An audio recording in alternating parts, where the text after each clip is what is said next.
Top 10 takeaways. He's back. Back. Feeling good. Feeling refreshed. Had the little vacation. A couple vacations every year. A couple vacations. One in the middle of the winter, spring season. And one in the middle of the NFL season. So, middle of the off season, middle of the actual NFL season. I take a little vacation. This time went to Florida, went to Japan earlier this year. That was great. And this week, last week, went to Florida, went to Universal Studios, went to Delray Beach, had a great time. Gonna dig into these games. I'm excited to talk about these games with you from this weekend. I sat down on the couch, got home Sunday morning. Flight was at 6 o'clock. Had to wake up at 4. Didn't love it, but I did love being home in time to turn on the Red Zone channel at 1 p.m. And the beauty is, my daughter turned it on. Like, I was, doing chores, putting stuff away, from the trip, and then the next thing I know, I hear Scott Hansen in the other room, and I'm like, "Is that Scott? Is that the Red Zone channel?" And then I looked at the time, and I was like, "Oh, it's a little after 1 o'clock. This is about that time." And then I see a little head there in the middle of the living room at the couch, my daughter watching, and I was like, "This is good. This is great. This is what we all want to see. This is just special." All the moments we had on vacation, some great moments. Tough to beat. Tough to beat that little head in the middle of the couch, ready to go Sunday afternoon watching the Red Zone channel. I loved it. And I also loved the games. I mean, I can't remember a first half of the 1 o'clock games. Any of you in the comments want to talk about what you saw, what you thought about, please do. Please put it in the comments. What did you think of the first half of the 1 o'clock games? Because I can't remember a more exciting half of football to watch the Red Zone channel. Typically, you know this. Typically, you're sitting down, the 1 p.m. games. It's a slog. The first half of a slog. Then it gets going. By 3 o'clock, things are starting to happen. But get 2 hours, a 2-hour investment where you're like, I guess I could have done something else and tuned in at 3 o'clock. Oh, no. No. Fortunately, we were tuned in right at 1 o'clock to start watching these games. And I was like, oh, whatever I'm doing, we're watching. This is exciting. My daughter's into it, so let's do it. Before we get into it and talk about how exciting these games were, especially the first half of the 1 o'clock games, a lot happened, including a very dirty hit. Was it the dirtiest hit of the year? That's the question. That's another open question for the comments. Start thinking about it. What was the dirtiest hit of the year, and did it happen at like 1:45 p.m. in that Jacksonville game? Think about it. The Texans, were they the perpetrators of the dirtiest hit of the season? Think about it. Put it in the comments. Let me know. You can also email me. Listening to the podcast, you can always email me, podfather@rotounderworld.com. You can always email me. You can also put it on Twitter. I may or may not respond on Twitter. I'm better on email, but I'm at fantasy_mansion on Twitter. Injuries. Let's start with the injuries. Keenan Allen, injured an ankle, did return. Calvin Austin had a concussion, but returned. And Baker Mayfield had some kind of lower leg injury. He returned. Those that didn't return, I think we know about Christian McCaffrey not returning. D. Turner did not return. So all I have is a D. I don't know who that is. I feel bad. He's number 19, so he's probably a skill position player of some kind. I have a list from John Adams, one of our top analytics people here. He puts together a list of all the injuries and other notes. I couldn't do the show without him. So, but I don't know. Admittedly, I don't know D. Turner, and I'm okay with it. I'm okay with not knowing who D. Turner is. We know that Trevor Lawrence was removed on a cart after being concussed. Anytime you leave in a cart after a concussion, not good. Parker Washington left, but he did return. Parker Washington ended up having a great game. Number 3 receiver. Hey, he's the number 3. Why not? I'm counting Evan Ingram as the number 2 in Jacksonville. McConkey left with a knee injury, didn't return. That you hate to see. McConkey was having a great game. He looks so good. Man, McConkey and no target competition. Hope for all the best for him. Dalton Schultz left with a shoulder injury. Hunter Henry was concussed. DK Metcalf left with a leg injury. Noah Brown, rib injury. Rashad Bateman, knee injury. Hate to see it. Dallas Goedert, knee injury. Taysom Hill, knee injury. Demarcus Robinson, hand injury. But look at the theme here. Look at the theme of the injuries. This is what we've been afraid of all year. The thing we've been afraid of all year is that eventually tight end durability season would end. Running back durability season would end. Well, thankfully, running back durability season is still it's still on. Tight ends, though. Goddard, Taysom Hill, Hunter Henry, Dalton Schultz.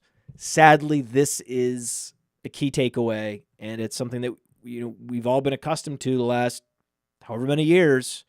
How many years in a row did Rob Gronkowski miss time with serious injuries? Broken forearm, broken back, broken knee, torn ACL, whatever it is. Guy was often hurt, often injured. And then you had, even before him, and Antonio Gates was always playing through the plantar fascia. There's so many injuries to tight ends. They're in such harm's way at all times.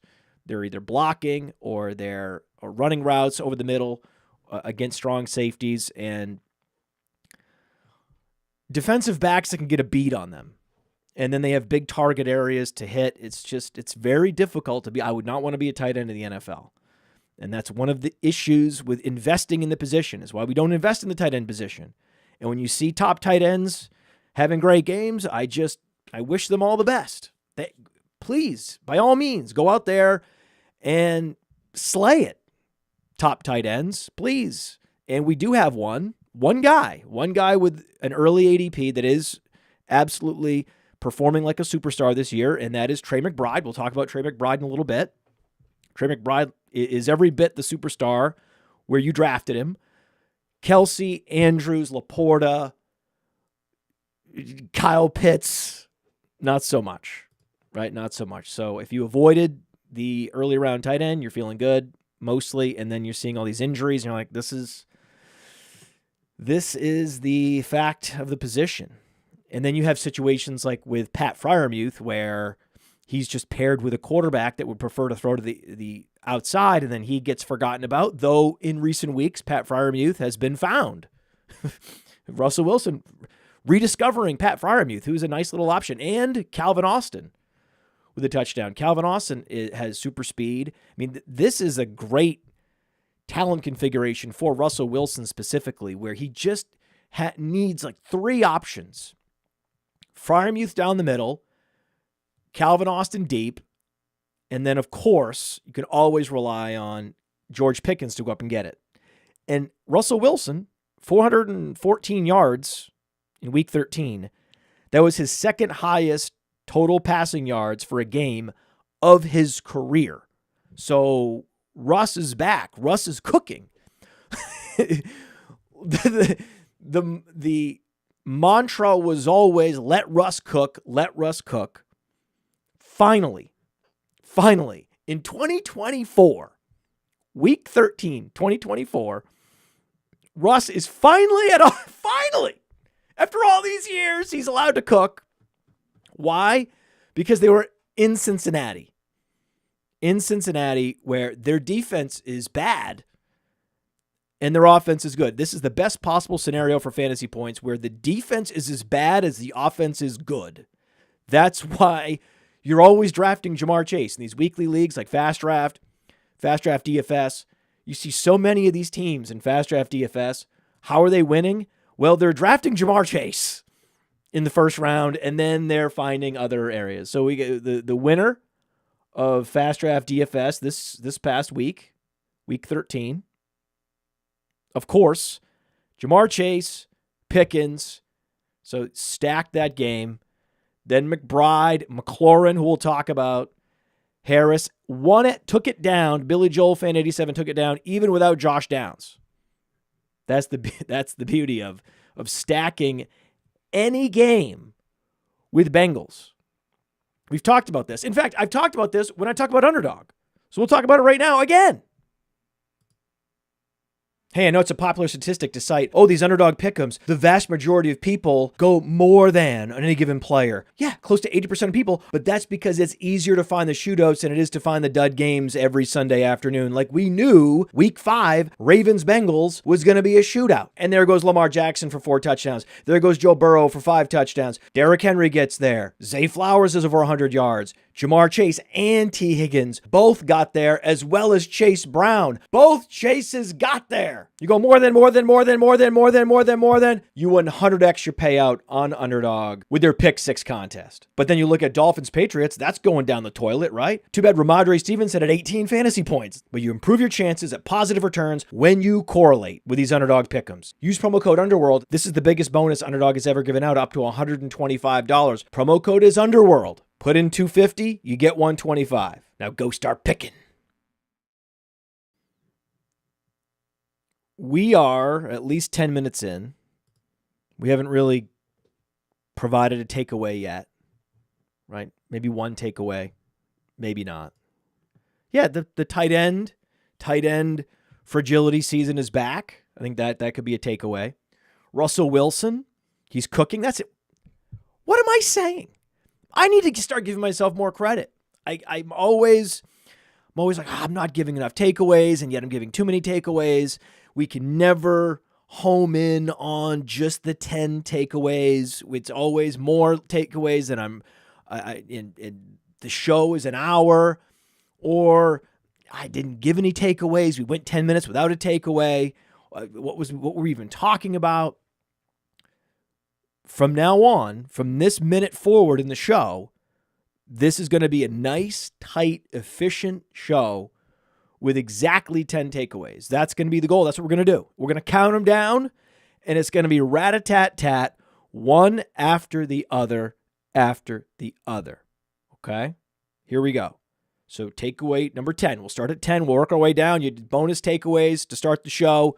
Now, again, we're 13 weeks in. This is like season 4 of Top 10 Takeaways. I've yet to have a tight 10 takeaways, but it is my goal, always my goal, now and forever, to give you a nice, tight 10 takeaway show. One of these days, you have to keep tuning in.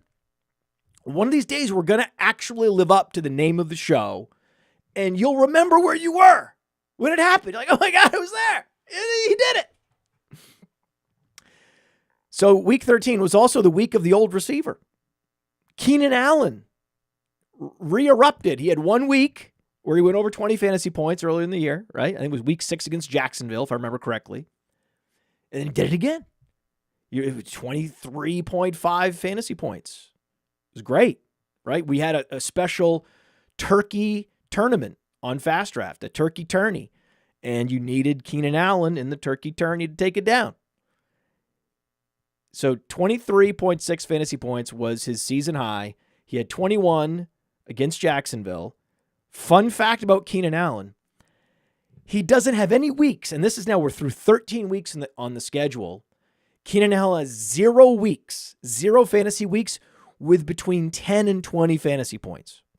So he's either going over 20 twice or he's under 10. And this is the Ben Roethlisberger corollary. We talked about this. When guys get older, you never know what you're going to get. And sometimes, even when they're out there feeling spry, running around, looking fluid, they still end up flaming out, losing. See Aaron Rodgers. I mean, Aaron Rodgers still throwing bad interceptions, even at his best. That was as good as it gets for Aaron Rodgers. If you watch that game, he looked good. Now, he missed a couple easy throws, but he was scrambling. He was buying time. He looked like young Aaron Rodgers, but he just isn't Aaron Rodgers anymore. That's as good as 185 yards and 2 touchdowns.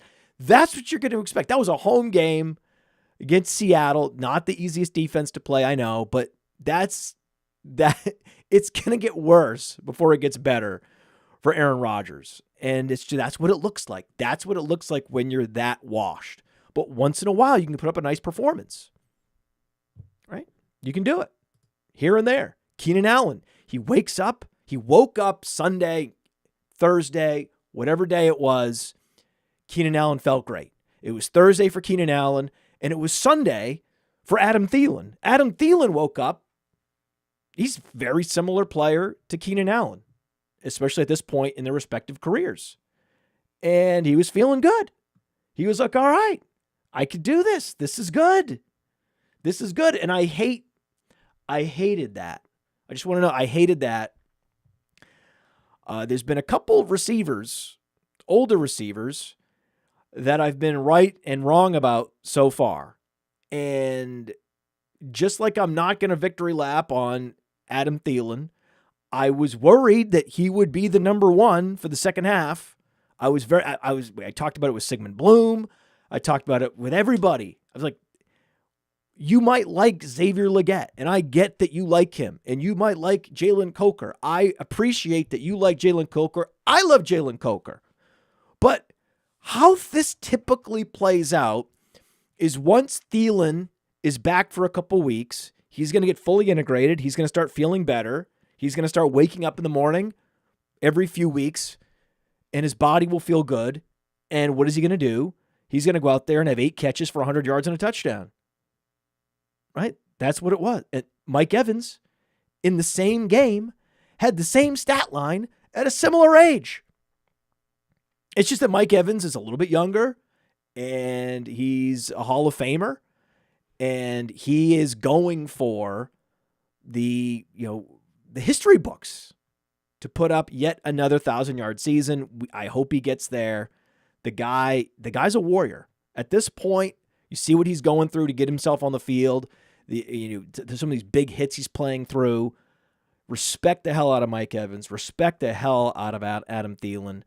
It's just unfortunate because no one cares about Adam Thielen. No one's picking him up off waivers. But this was in his range of outcomes. You knew this was a danger.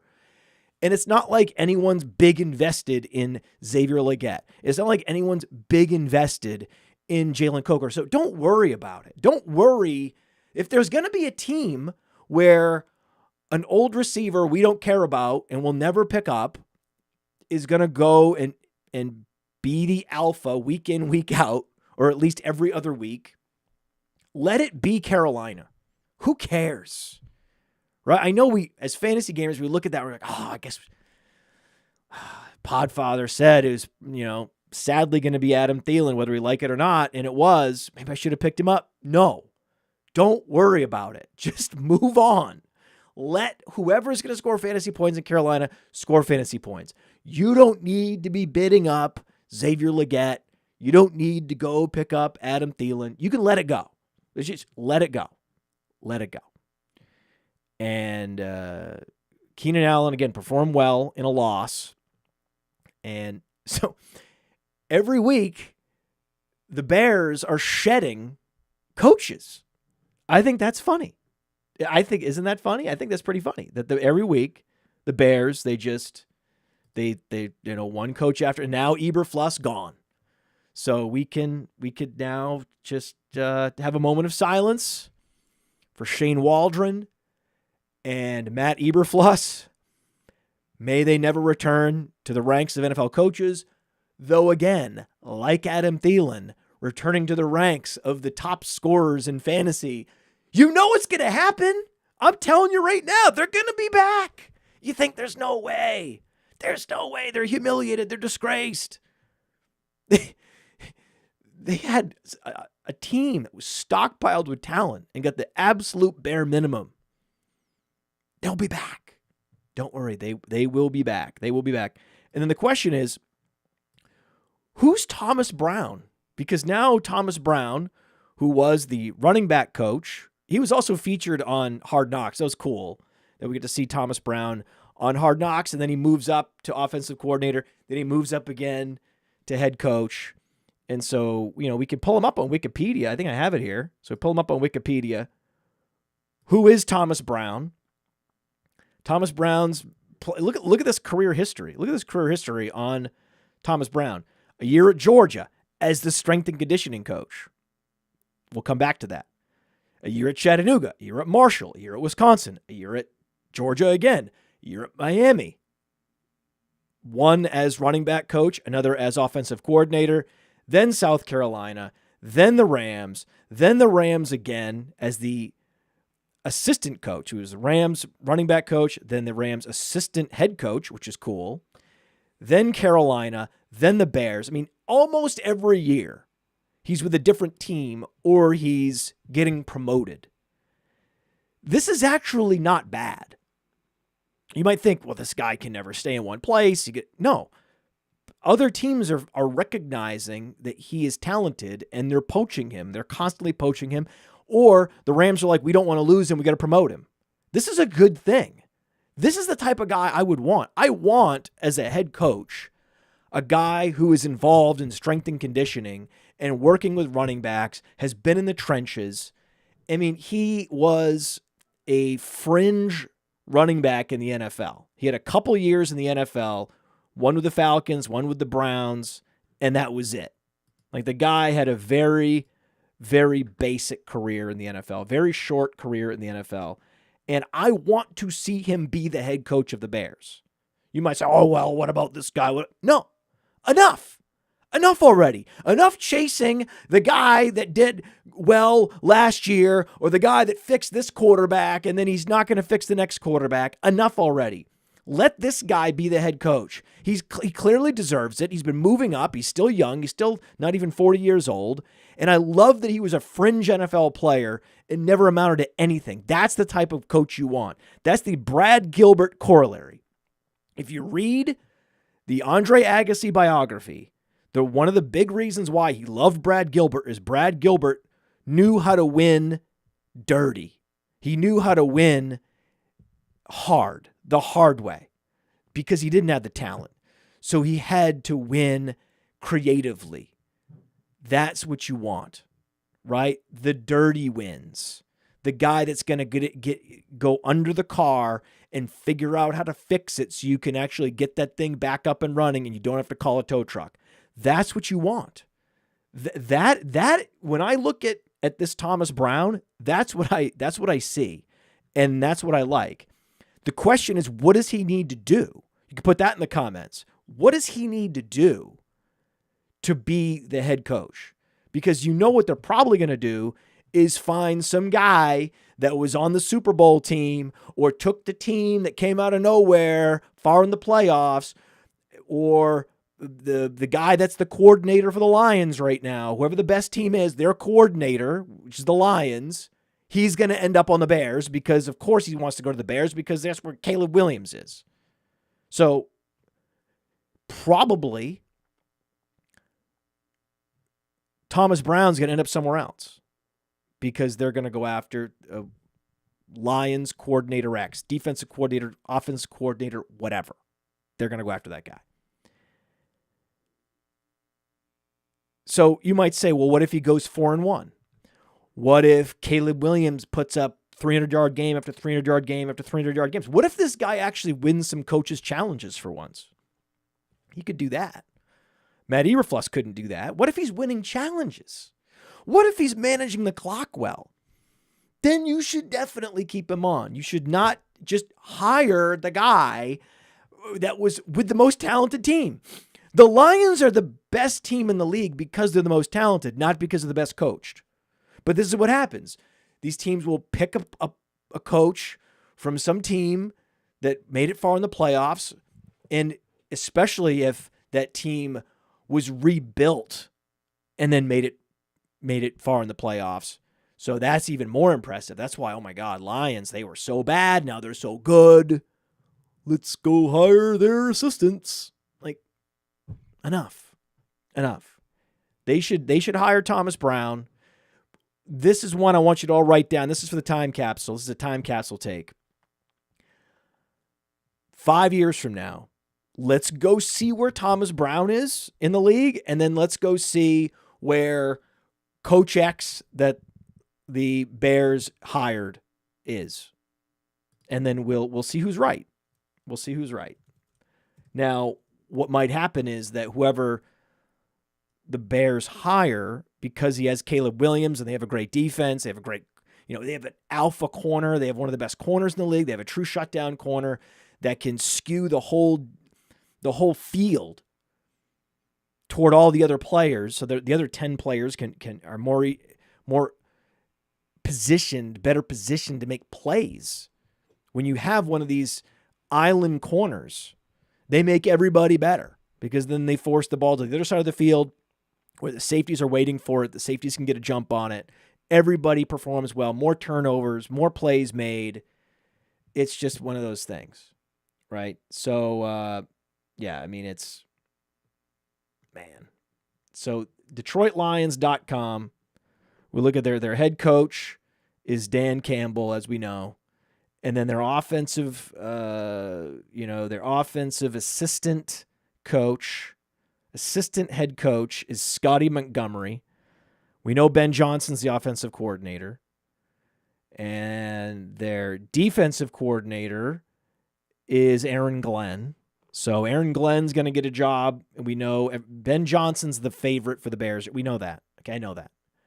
But also Scotty Montgomery. Scotty Montgomery could end up somewhere. This is Mark Brunell is the quarterback's coach. So we're getting ready. I just want to get ready. Ooh, Antoine Randall L is the wide. Ooh, I liked Antoine Randall L as a player. But was he too good though? See, that's the thing. That's the thing with Antoine Randall L. Why do I want Antoine Randall L? Think about it, right? How did Antoine Randall L win on the football field? He was so talented. He was elite. You can't teach. You think Antoine Randall L can teach wide receivers how to juke defenders out of their shoes like he did? No. That's not a thing he can teach people. He just looks at, like, Barry Bonds is one of the worst hitting coaches in the history of Major League Baseball. Because he just goes up there and is like, do what I did. And they're like, I don't know how to do that. You actually need to be less talented than the players you're coaching. You can actually then teach them something. If the player is less talented than the coach is just going to get frustrated. So I love Aaron Glenn just because I'm a Patriots fan, and he say what you want about coaches not mattering. I will always say that they matter only on the margins. But this defense, the Lions defense, has been a problem for fantasy all year. So Aaron Glenn is someone that I respect the hell out of, given that they're this good even without Aiden Hutchinson. Aaron Glenn does deserve some credit for that. He does. I admit it. He does. Just like Ben Johnson deserves some credit for the offense. A little bit. A marginal credit. But I would follow the Gilbert corollary from Andre Agassi. That is my preference. If I have a preference, I don't want Antoine Randall L. Okay? I don't want that. Like, I'm shocked that he's a wide receiver coach. Okay? I'm shocked.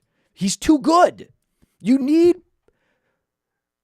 bad players that were somehow winning in spite of a lack of athleticism.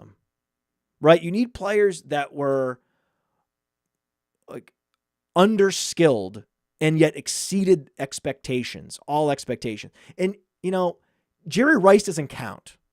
Jerry Rice is not what I'm talking about, because Jerry Rice had a work ethic skill that was greater than any like explosive athleticism skill. So that's also a thing that you can't teach. You can't teach a player how to be as dedicated to a craft as Jerry Rice. So he would also get super frustrated with players. Jerry Rice would be a terrible coach. Just like Calvin Johnson would be a terrible coach. Antoine Randall, how are you going to teach people to put defenders on skates like Antoine Randall could? What is he going to teach them? I don't know how the hell this take where I'm caping up for Thomas Brown versus Ben Johnson and Aaron Glenn. I'm caping up for Thomas Brown. How this became Antoine Randall's overrated, I don't know. As a coach, I don't know how we did that to him. That poor guy, right? Mark Brunell as the quarterback coach. I'm sorry, but not only is Mark Brunell going to be more talented than most of the quarterbacks a team would ever put on their roster, he's also left-handed, which makes it even harder for him to relate. Why am I doing this? How did we get from Eberfluss getting fired to Mark Brunell and Antoine Randall are overrated? As coaches. I don't know. That's why you tune in. I've lost track of, are we still? Because this all started with Keenan Allen. I think this is still takeaway number 10. We're doing it again. We're lost again. I'm totally lost. Okay.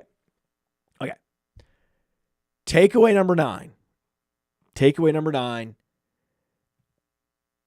Jonnu Smith is awesome, which we've known since he was a tight end at, was it Florida Atlantic? Florida International? It was one of the two. It was either Florida Atlantic or Florida. We will look it up. So we're going to look it up right now. We are going to look it up.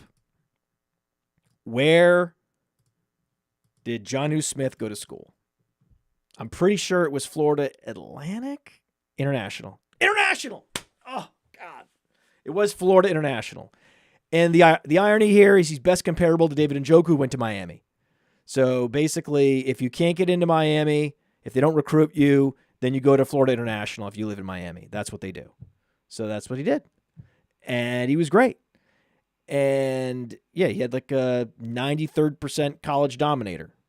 Fantastic. Right? Love me some Jonnu Smith. He's awesome after the catch. He can play H-back. He can play running back. He can play tight end. And the beauty is when you go to Player Profiler and you see a guy has 90th percentile or higher athleticism across the board, you want that guy, especially if he's a top 4 option when you look at the wide receiver options, the wide receiver target distribution for that particular team. Okay? Look at the receiver distribution. You got Tyreek Hill, you had Jalen Waddle, you had Devon Achane, and Achane wasn't necessarily going to be a big target magnet. We only saw that this year, but now we know, okay, he's a massive target magnet. Okay, great. And then it's Jonnu Smith. So anytime you have an athletic tight end at that level who's going to be a top 4 option for his team, that is the ideal candidate for a late round tight end sleeper. And then in consecutive weeks, he goes for 24 fantasy points and 28 fantasy points. So in 2 consecutive weeks, Jonnu Smith has been the tight end 2, and he's been at the top of our streaming tight end list. Like if you are on Patreon, patreon.com/podfather to support the show, support all our shows. I also, for the first however many weeks, first 10 weeks of the season, I put my fab guidance up there. Like here's what I'm down to 0 fabs, so no more fab guidance, but here's what I'm spending all my money on. And then I'm always like, here's my top 3 tight end streamers. Jonnu Smith always in that top 10. It's like begrudgingly, or the top 3. Jonnu Smith always in the top 3. And then, like I said, begrudgingly have to put like, Kate Otten in there. And then begrudgingly put, whoever. But it's always like Taysom Hill, Jonnu Smith. Hunter Henry, Jonnu Smith. That's what it's been all year. So very happy to see it finally. That's the thing. And I say, you're going to take the L on Jonnu Smith. No, I'm not taking the L on Jonnu Smith. Why would I take the L on Jonnu Smith? I'm gonna run out the clock on Jonnu Smith, and we'll see what happens.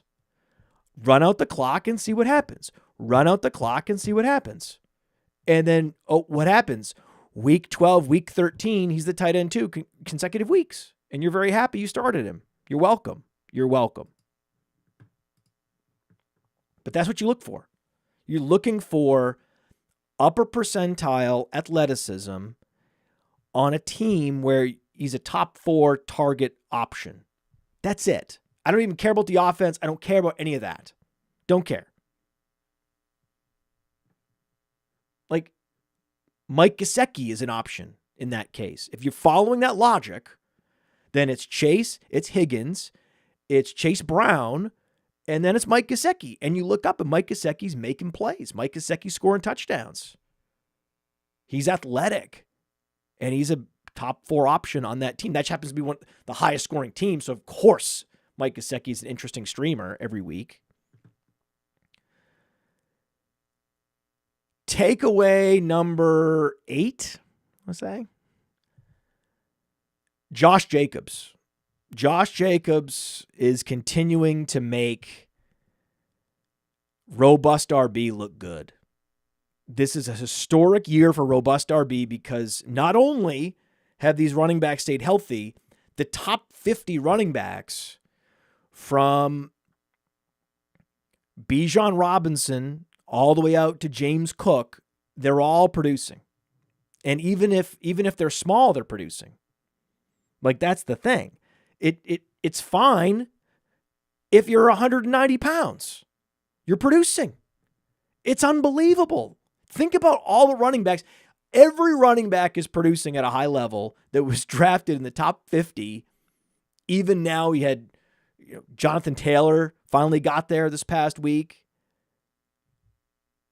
It's just Christian McCaffrey. It's just the 101 flamed out, and then he had to die so that the rest of the running backs in the top 50 could live. He is the savior. He's done. He's done for the year. And we knew that he couldn't possibly replicate what he did last year, and therefore it was a stay away in the first round. The Injury Finder app, of course, had him rated near the top of all running backs, so just fade Christian McCaffrey for that reason alone. And every other running back, Achane, name one, Kyron Williams, Saquon Barkley, Derrick Henry, all performing. This is historic. You'll not see this again. Right? And then a few weeks ago, it was like, well, there's still a few top 50 busts like Josh Jacobs. And then you look up, 5 of his last 6 games, Josh Jacobs, 20-plus fantasy points. On Underdog, he was the RB12. His average draft position was the 405. So if you drafted Saquon at the 1-2 turn, Josh Jacobs at the 3-4 turn, you're looking great, right? So the hyper-fragile running back, fragile, robust running back in best ball is going to win literally between Underdog and the FFPC and everything else, millions upon millions of dollars. Like, if you just started with 3 running backs, just 3, if you just drafted 3 running backs in the top 60 and then didn't draft another running back, or maybe one other running back, one sleeper running back, Kamani Vidal, somebody, right, in the later rounds, just a dart throw and a rookie running back that had tons of upside, or even like a Chase Brown, the perfect late round, 0 running back still works. Right? Aaron Jones fading fast, but Brian Robinson came back strong. This was a Brian Robinson week, and it's nice when you circle a particular game and go, okay, that's a Brian Robinson week. So just know that you're starting Brian Robinson in this particular week. When the game flow and the game script kind of plays out the way that it was supposed to, and you piled into Brian Robinson, it feels good. It does feel good, because sometimes you look up and you're like, everything said this was supposed to be a Brian Robinson week and it didn't work out. He's also finally 100% healthy. And there was no Austin Eckler. So of course it's a Brian Robinson week. It's not a Jeremy McNichols week, right? And so I'm watching this game with my daughter, and I'm like, why are these announcers saying that Jeremy McNichols is playing a key role for the team? If Jeremy McNichols is playing a key role for the team, they're all playing key roles. He's a third running back. And my daughter looks at me, she's like, why are you so mad? Dad, what's wrong? So what if McNichols isn't, performing quite at the level that these announcers are saying, the broadcasters are like, I don't know. These are fantasy team options every week. I am offended that these broadcasters would exaggerate the contribution of a Jeremy McNichols. No one's playing McNichols. Even if Austin Eckler is out, you're not playing fucking McNichols. It's a Brian Robinson week. I'm yelling at her. It's a Brian Robinson week. Enough with the McNichols. She's like, Dad, why are you so upset? I don't know. Look at these games, though. Even Texans-Jaguars, 43 points scored. Cardinals at Vikings, that was a great game. Though Darnold, can we talk about Darnold looking bad? Every time I watch the Vikings, Darnold looks terrible. Am I the only one? They won the game. They're 10-2. He's clearly delivered positive returns for anyone that drafted him in Superflex. If you have him in Superflex, you're thrilled. But he looks terrible. He's missing throws. I mean, Justin Jefferson had his hands on his helmet multiple times. Like, what are you doing? So that's interesting. You look at this game, you're like, oh, 235 yards, 2 touchdowns. But when you sit down and watch the games, it's like, whoa. Darnold's not... It's so... This team has a great defense. They have Justin Jefferson. Whoever signs Sam Darnold next, whether it's the Vikings, hopefully not, but now because they're 10-2, they might be stuck with him. Whatever it is, right? Maybe they're like, oh, we can't go back to McCarthy because this is a playoff team and we need to bring Darnold back and maybe bring on McCarthy slowly. And maybe we could wait another year, let him get back healthy, he's young, he's still very young. You could see the rationale for bringing back Darnold in Minnesota. God, I hope they don't. Whoever signs him is going to make a mistake. Whoever signs Sam Darnold, whatever extension he signs, whatever new contract he signs, it will be a bad contract. I know this more than I know anything else about football. Whatever Sam Darnold's next contract is, it will be a bad contract. It will absolutely be a bad contract. I can promise you that. I promise you.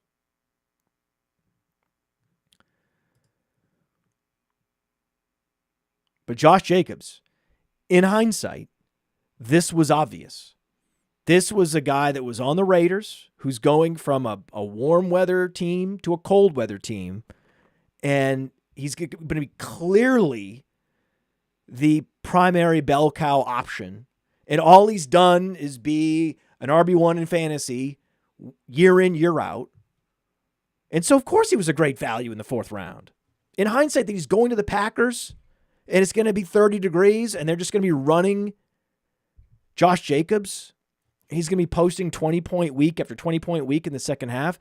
It's one of the most slap your forehead obvious outcomes in the history of fantasy football. And it goes to show these teams that have these players that don't feel sexy when you draft them, the dirty looking teams, the teams with the older players, that have the uninspiring, zero sex appeal rosters, there's a reason why they tend to win a lot of money, especially at the FFPC. That's where these teams, these Josh Jacobs teams, are going to win a lot of money at the FFPC. I've talked about this with Dan Williamson. Like, the teams that look the worst, that I feel the least inspired by, that have the least sex appeal, end up winning the most money. And Josh Jacobs is like, he's the poster child for that type of roster construction. Yeah, I went running back, and then I went running back again. I took Derrick Henry, and I took Josh Jacobs. These are older running backs. They just happen to be in like the perfect running back situation, but they don't feel that sexy anymore. And then they're going to win all the money. And you could save your sex for later. Like a late round tight end. We talk about late round tight end. Who is the best late round tight end in the history of football? It's not Jonnu Smith. Jonnu Smith's been good for the last 2 weeks. Brock Bowers is the best late round tight end in my lifetime. Pick another one. Maybe you could argue Rob Gronkowski in his rookie year, if you drafted him and didn't drop him because he didn't play in the first half, he had the best second half, or one of the best second halves in the history of the tight end position as a rookie. Okay. But that wasn't a guy that was being drafted and then held on to all year. If you drafted him, you dropped him, and then someone picked him back up 6 weeks later when he finally started playing. And he was amazing. Brock Bowers, if he were a wide receiver, over the last 6 weeks, Brock Bowers would be the wide receiver 3. That's how good he's been. He is that good. It's Bowers and McBride. Bowers and McBride. And McBride, look, was he 12 for 12? What? And it was such a fun dichotomy to see McBride and Marvin Harrison. And I've lost track of the takeaways. I don't know. What are we on? Takeaway 7? I don't know. I don't care. So McBride, this maybe is takeaway 6. We'll call this takeaway 6. McBride does it with efficiency, right? McBride's 12 for 12, but no touchdown. Of course, Harrison is doing what Harrison does, which is he puts up a 50% catch rate, scores a touchdown, gets a lot of air yards, huge target share, but is inefficient, but does score when they happen to leave him in single coverage. It's just when you're watching the game, it was funny in that I'm not even sure that was a touchdown because he didn't think it was a touchdown. So he thought he bobbled it on the way down, and his body language at the back of the end zone suggested that it wasn't a touchdown, and he was heading back to the huddle. He didn't celebrate. And then they called it a touchdown, and he just walked to the sideline and didn't say anything. And then they reviewed it, and it wasn't conclusive. But I don't think that was a touchdown. But that's the thing. He scores touchdowns no matter what. McBride, though, he does it with efficiency. Talk about a consolidated target share. When you don't have a running back that's commanding significant targets out of the backfield, when your second receiver is Michael Wilson, who is just a solid player. Good, not great. Professional wide receiver. You have professional wide receiver X, and you have James Conner in the backfield. Who's going to get all the targets? It's going to be Harrison and McBride and Harrison. That's how two guys can get there in a big way with a mobile quarterback. It's when that is the target distribution. Mobile quarterbacks, right? So takeaway number 4 or 5. We'll call this takeaway 5. Sure. Anthony Richardson puts up 24 fantasy points and looked horrible. He looked horrible. When he wasn't running the ball, he looked horrible. And you look up and he was 12 for 14 with 2 interceptions against the Patriots. He's so not back. These are the games he was supposed to perform well in. This was the game where I expected them to bring him back and set him up for success. He did win, right? He did win. He did put up fantasy points, but he's not going to make it. Longer term, he's not a professional thrower of footballs. He drops back, takes a couple beats, surveys the field. There's no pressure. The ball needs to come out. You're like, the ball has to come out now. The ball's coming out now. The ball's coming out now. The ball's coming out now. The ball doesn't come out. It doesn't come out. There's a timing pattern where a guy like a Brock Purdy drops back, boom, boom, boom, ball is out. Boom, boom, boom, ball is out. Okay? Now, there's a few quarterbacks, like a Josh Allen, where it's not out, but he's Josh Allen. Anthony Richardson has a long way to go to prove he's Josh Allen, and I don't think he's going to get there. So, my opinion, Anthony Richardson is a bust. It's not going to happen. On the other side of that field, though, Drake Maye, 24 of 30. Got a touchdown, 20 fantasy points.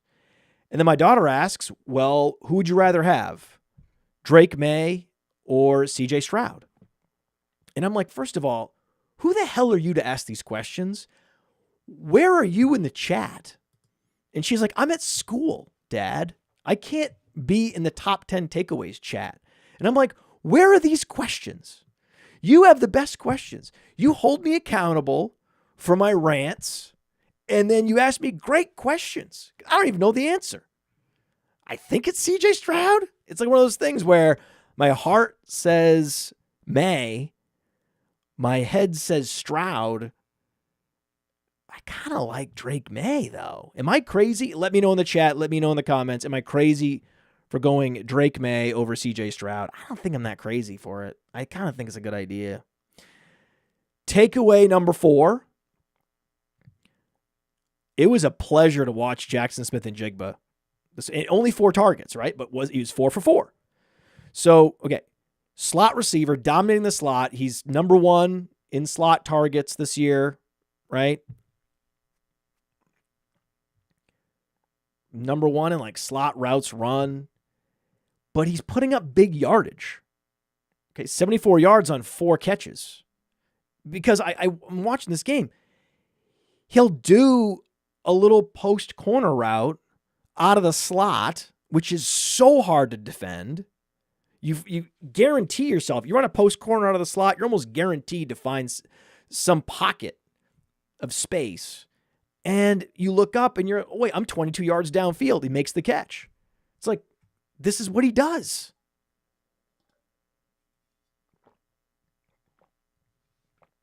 He's phenomenal. He's phenomenal. And these Ohio State receivers, Terry McLaurin. Ohio State is receiver U. I think that's been decided. We know that. Terry McLaurin, though, he's one of the initiators of this reputation at Ohio State.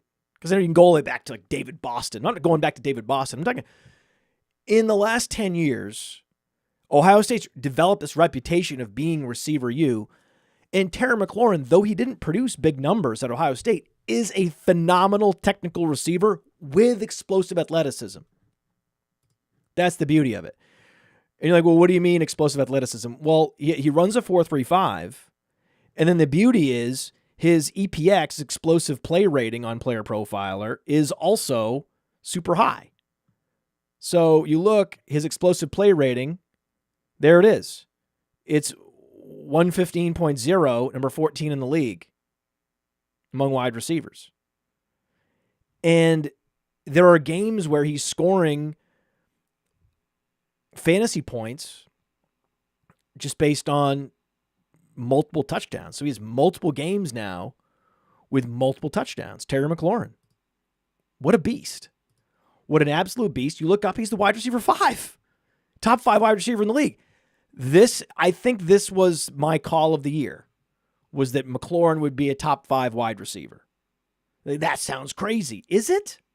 Explain to me how it's crazy. If he's their number 1 receiver, by the widest margin of any number one receiver to the number two receiver in the league. Who's next after him? Is it Nico Collins? Nico Collins looked phenomenal. He is a throwback. Brandon Marshall incarnate. 32.4% target share for Nico Collins. And yet, the difference between Nico Collins and Tank Dell is still smaller than Terry McLaurin and who? Dammy Brown? Noah Brown? Any Brown? McLaurin is so good. It's so fun to watch. And it's like, okay, so this guy has the total package, explosiveness and technical route running and everything, right?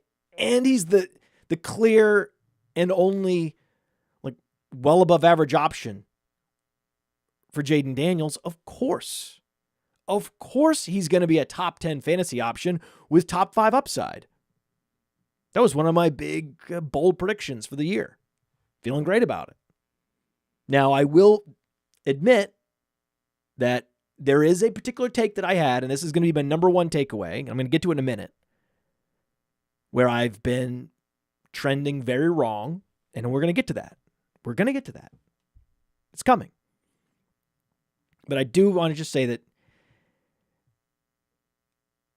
this injury for Trevor Lawrence was just devastating. And it was horrifying to watch. I think my wife was there.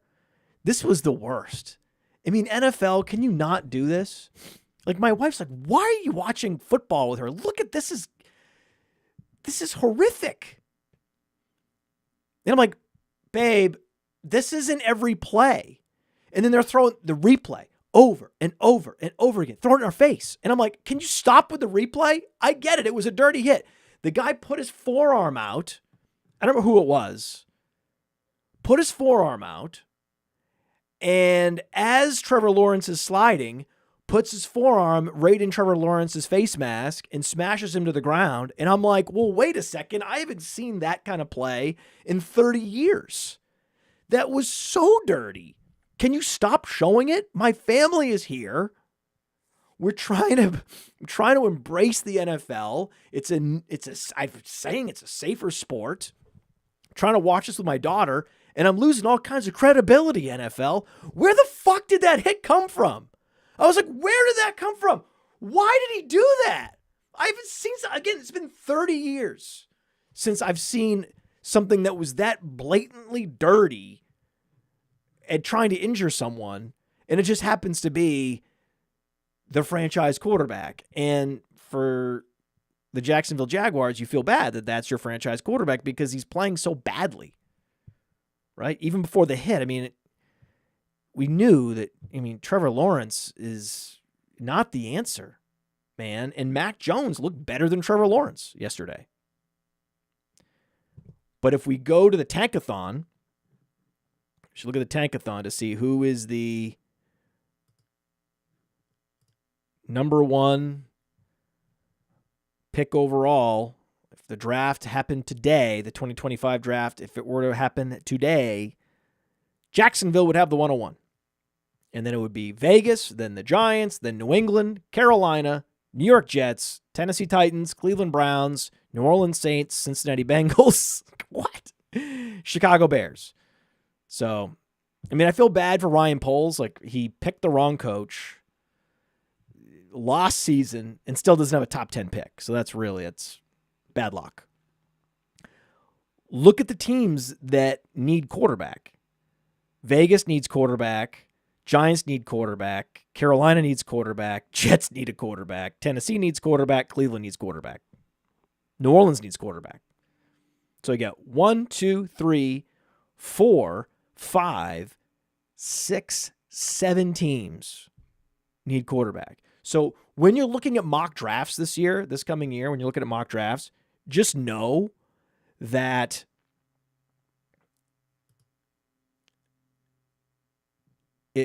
it whatever the number of quarterbacks is in the top 5 or the top 10, double it. Just double it. Wherever the mock drafts have like quarterback, they'll have a bunch of quarterback. The mock drafts always do this. They have a bunch of quarterbacks in or around pick 10 to 30 at this time of year.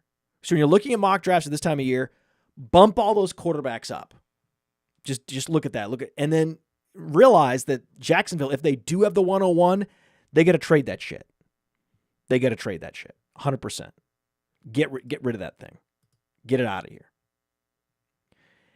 And it's always this is takeaway number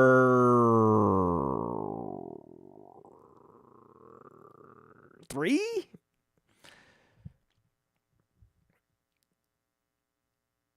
Atlanta has been redeemed. Took so much criticism for drafting Michael Penix. Aren't they glad now that they drafted a quarterback? It's so important.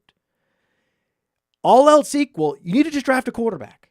Just draft quarterback. You can't tell me that's a bad play. Even if you don't have a need at quarterback, draft a quarterback. It will retain value better. That position retains value better than any other position. And even if you have a quarterback for this year, next year, you never know what can happen. You never know. And Atlanta is now finding out, Kirk Cousins, just truly horrific throws. Inexplicably bad. Where you're just like, what is he looking at? What is he doing? I have no idea. It's not like this is week 1 or week 2. This is week 13. And Roto World, my man, I don't know who it was. Maybe Kyle Dvorak wrote it. I don't know who wrote it, right? But, we know Pat Doherty over there is the fearless leader over there at Roto World.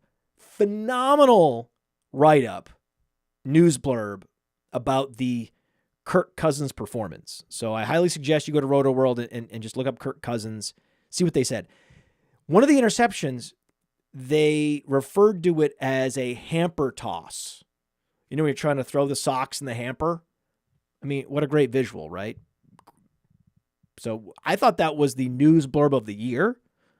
The Kirk Cousins news blurb described the pathetic performance perfectly. They need to turn to Michael Penix. Michael Penix would help them win games. Michael Penix has more mobility, obviously.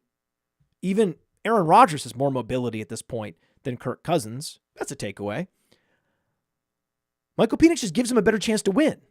So you help him develop. He's had plenty of time to be sitting in meeting rooms and watch everything that he needs to watch. He's seen everything he needs to see. It's time to start playing. So you help his development along and you help your team win games. There's nothing left for Kirk Cousins in Atlanta. It's time to bench him. They need to bench him. They're going to bench him next week. So what's going to happen is they're going to start getting Michael Penix ready. They're going to start hearing about him taking some first team reps. He'll start participating more in the meeting rooms, in the walkthroughs. And then they'll get him ready. Maybe they'll bench Cousins at halftime. They're not going to just bench Cousins. They might. I don't think they will. I've been pleasantly surprised by some decisions that have been made by front offices. So I'm not going to say they're definitely not going to start Michael Penix this week. But I sense that if this trend continues of the overly cautious approach, it'll be the week after. But it's happening soon. And so everyone that drafted him in Dynasty, especially in 2 QB leagues, Alan Seslowsky, shout out to Alan Seslowsky, and many others, Scott Connor, many others that came on the Sonic Truth program and talked about why you need to be drafting Michael Penix in Superflex. This is why. Because what I said was that Cousins could get hurt. Cousins could, what did I say? Well, I said he might go to the hospital, and that was a joke. Break a pinky, whatever it is, right? I didn't think he would actually play this badly, though. 4 interceptions with these weapons. I didn't see that. But that's just another potential edge case outcome, which is why you need to be drafting quarterback. If you're an NFL team, draft quarterback, period. And they often do. Much to the chagrin of some of these analysts that are like, Suboptimal. That was a mistake. They're doubling down on their mistake. Blah, blah, blah, blah, blah, blah, blah, blah, blah. No, it was a great. It's the by far and away the most valuable position. So just draft the most valuable position with the most valuable draft capital. It doesn't have to be hard. Football doesn't have to be hard.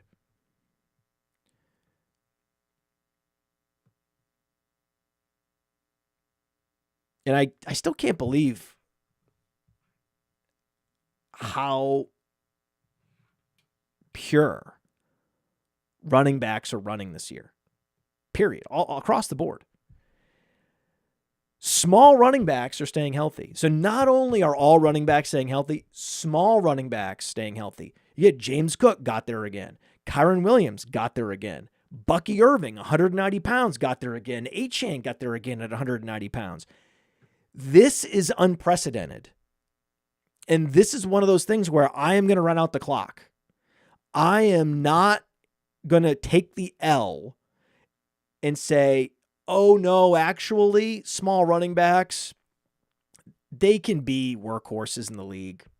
That was a mistake. For me to assume that if you give a 190-pound running back workhorse touches, more often than not, they're going to get injured. That's been my position on the Kyron Williamses and the Achans all year, right? And so far, I'm trending wrong, right? The last couple takeaways here, where I'm trending wrong. I'm trending wrong with my position that the small running backs are ticking time bombs. They're all still ticking, and none of them have blown up. But it's only week 13. We still have week 14, 15, 16, 17. Okay? Now, if it happens in week 17, that's Super Bowl week. You've made it all the way to Super Bowl. But we've got at least 3 weeks. If they all make it through, if all these small workhorses make it through with no injuries for the rest of the year, we're going to have to come up with some kind of stunt that I have to do for being that wrong. That against all historic headwinds for these kinds of running backs and all the injuries that we've seen, that somehow, some way, this year, no injuries to anyone other than Christian McCaffrey. So Christian McCaffrey also 200 pounds. So you could argue, well, Christian McCaffrey, he proved you right. That's not enough. Okay, it's got to be more than that. And with Christian McCaffrey, I wasn't even concerned about his size. I was concerned about his injury history. Now Bucky Irving is just shredding. And look at the targets for Bucky Irving, okay? Last 5 weeks, 7, 3, 3, 6, 3, 22 targets. Rachaad White, 6, 3, 7, 1, 1. And you go to Player Profiler, and we talk about, oh, look how impressive the explosive play rating is for Josh Jacobs. Josh Jacobs. I bet you didn't know. Josh Jacobs, number 8 in explosive play rating. This is probably as explosive as he's ever been in his career. Huge workload year over year. Josh Jacobs turns 26, about to be 27. Finally switches teams, gets a new contract, and is as explosive as he's been. Past the age apex. It's unbelievable. Saquon Barkley, what's his explosive play rating? 126. Okay. Number 1 in the league. If you were wondering who number 1 is, of course it's Saquon Barkley. Saquon Barkley has been a machine. Unbelievable. But this is what you want. You want players that are explosive. Now, my case for Rachaad White and why I've always liked Rachaad White is Rachaad White has a high burst score, as you can see, 127.1, best comparable to David Johnson. So 80 plus percentile 40 time and burst score. But look at the explosive play rating. Awful. Truly awful. Bottom of the league. There's no better explanation for what's been going on. Why Bucky Irving is seizing that job. It's that Rachaad White is not His yards per carry is getting better, but he's just not giving you the explosive plays. When you look at the workout metrics, I didn't see that coming. And I am a fan of small running backs that can catch passes. Small running backs with juice that can catch passes. I would run them all day until they get hurt. I would expect them to get hurt. Now, the beauty is if I were an NFL GM, I would just have all Bucky Irving type running backs. And then if we were in this particular season, none of them would get hurt in spite of giving them huge workloads, and then I would look like a genius. But in fantasy, when we're creating a team structure, and we're like, should we be leaning on running backs with early round draft capital that are 190 pounds and are projected to be workhorses in the league when we've seen very few of this ever happen in the history of the league? It's just one injury after another to these types of running backs. I'd rather draft Derrick Henry. I'd rather draft Saquon Barkley. I'd rather draft Josh Jacobs. And yet, again, James Cook, Kyron Williams, Devon Achane, Bucky Irving now, it doesn't matter that they're small. This is one season and 13 weeks. I am not ready to say that the league has changed and that suddenly small running backs don't get hurt anymore. I'm not ready to say that. I think that this was a case of some variance that I love to see because I love these types of running backs. I just wish I had drafted more of them because who the hell would have seen this coming?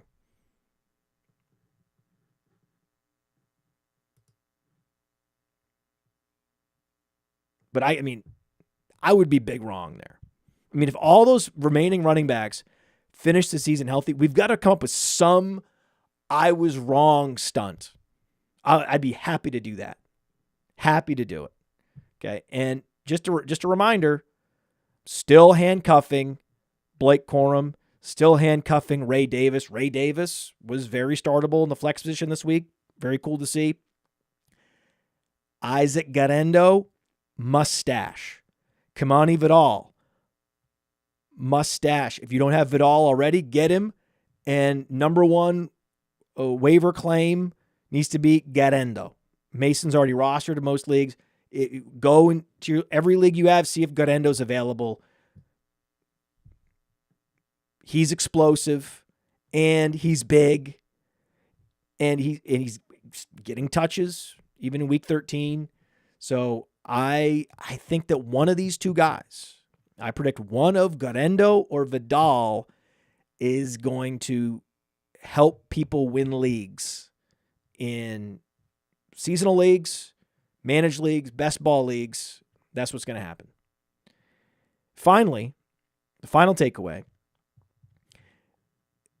You might think, well, you can't be as wrong as the Podfather was predicting these small running backs would get hurt and then not getting hurt. Oh, no.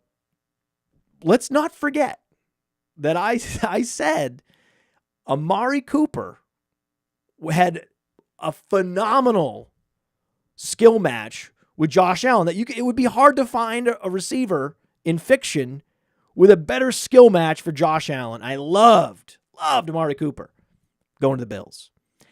And all Amari Cooper does is get out-targeted now by Khalil Shakir.